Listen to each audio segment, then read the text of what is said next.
Maçakta değil ya, ölü yara hantama diye. Ölüyüm öldü bizden hantama. Sen ne yaparım ölü sana, sen adamı vermeli ve senin bol persinden haber olmalı.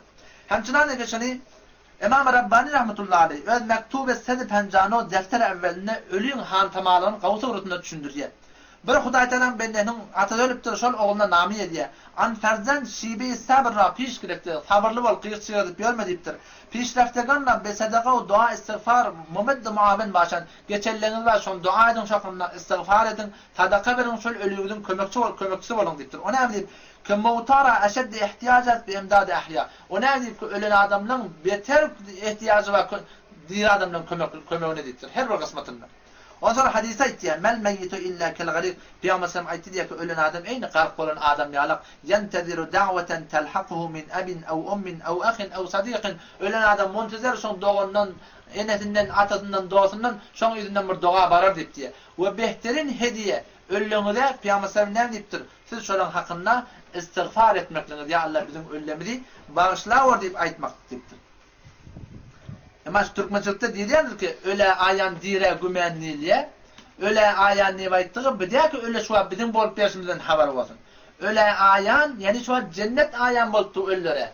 Dire gümen he bizim hakkımızda henüz gümen. Eğer sen de ki bir sonra imanımız var. Ama ola aynul yakiniyetli görüp durla olara ayan. Bir de ilmul yakin, bir de imanımız var. Ama biz şunun hayatında göremdik yani. Allah Resulü rahmetullahi aleyhi şerh-i sudurda ölülen yağdayından ait yani.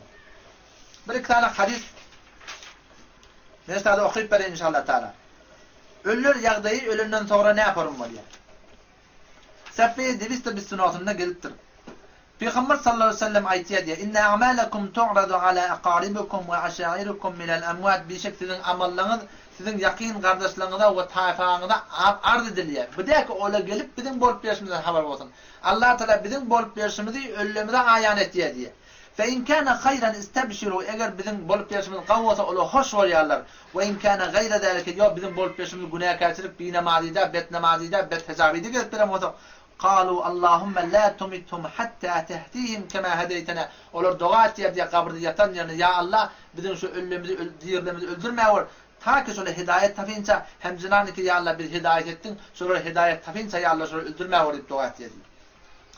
Ve yine geliyor. Peygamber sallallahu aleyhi ve sellem ayıptır. Tu'radul a'malu yevmel ithneyn vel hamis alallah. Amallar döşembe ve perşembede Allah Teala ardı oluyor.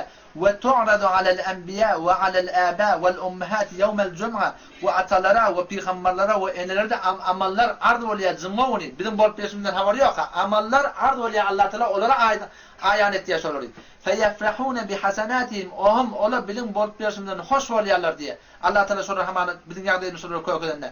Ve tezdadu vucuhuhum biyada ve işraka olan yüzüler nurani avdallah ne diye beter bizim bol peşimden kavvata. Fettekullah ve la tu'du emvatakum. Peygamber Allah'tan korkun ve ölümünüze eziyet vermeyin deyiptir. Yani ettiğin günahkarçılığından Allah Teala orasının bol peşimden ayan etti. O zaman orasının bol peşimden Allah Teala çok güzel ayan ettir. Orası yatan yerine nimet yedi. Eziyet çekiyorlar, narahat oluyorlar diye kullar.